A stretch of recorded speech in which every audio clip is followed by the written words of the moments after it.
Perang Ukraina apakah akan membawa kita ke arah perang dunia? Mari kita bahas kemungkinan atau tidaknya. Ketika kemarin Rusia menyerang pangkalan militer di kota Lviv yang membuat ratusan orang cedera dan membunuh 35 orang, maka hal ini patut menjadi hal yang kita waspadai. Kita bahas sebentar strategi perang Putin yang menarget 4 hari tentara sampai Kiev dan menaklukkan pusat pemerintahan dengan serangan kilat yang tidak berhasil. Maka Rusia merubah perangnya dengan membombardir semua kota ke arah Kiev dan menjadikan perang kota terbuka di semua wilayah. Tadinya hanya serangan kilat satu arah. Ketika rencana pertama gagal, maka perang terbuka adalah semua wilayah diserang, diperangi. Sampailah roket meluncur ke kota Lviv yang jauh di barat dekat perbatasan Polandia. Rusia menuduh Barat dan NATO menggunakan Lviv sebagai kota pemasok senjata di Ukraina.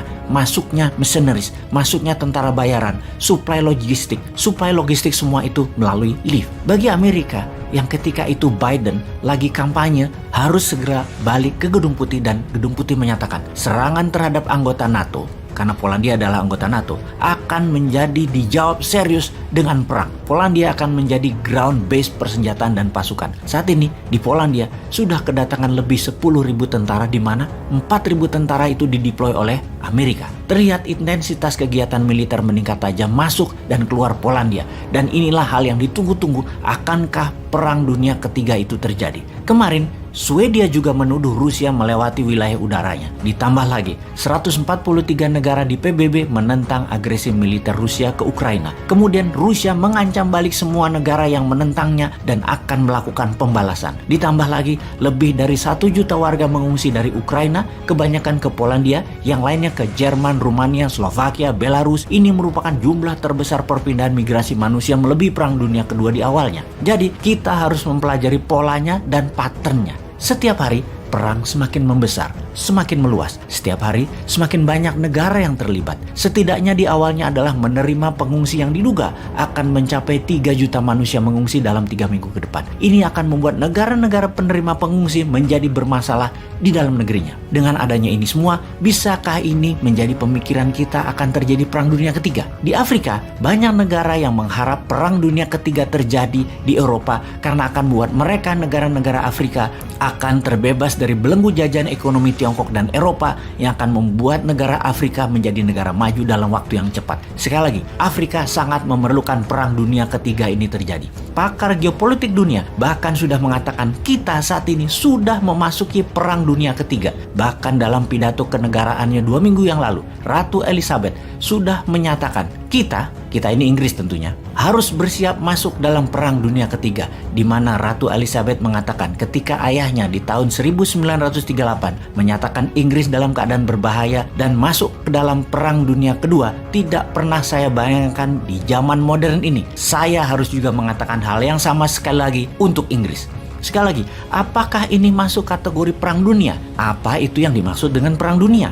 Dalam pernyataan sejarah, yang dimaksud dengan perang dunia adalah seluruh dunia berperang, setidaknya sebagian besar terlibat. Perang Dunia Pertama misalnya melibatkan seluruh negara Eropa, Amerika, sebagian Afrika, sebagian Amerika Latin. 70% dunia terlibat Perang Dunia Pertama. Selagi kita bicara saat ini, mungkin hanya Ukraina dan Rusia yang berperang di garis depan. Sisa dunia tidak ada yang berperang di garis depan. Sebuah fakta lagi, perang dunia semuanya bermula dari perang kecil. Kembali ke perang awal 1914, bulan Juni, ketika Archduke Franz Ferdinand dibunuh di Bosnia. Dia adalah pewaris dari kerajaan Austro-Hungaria yang dibunuh oleh nasionalis Serbia. Kemudian Austria-Hungaria menyatakan perang terhadap Serbia.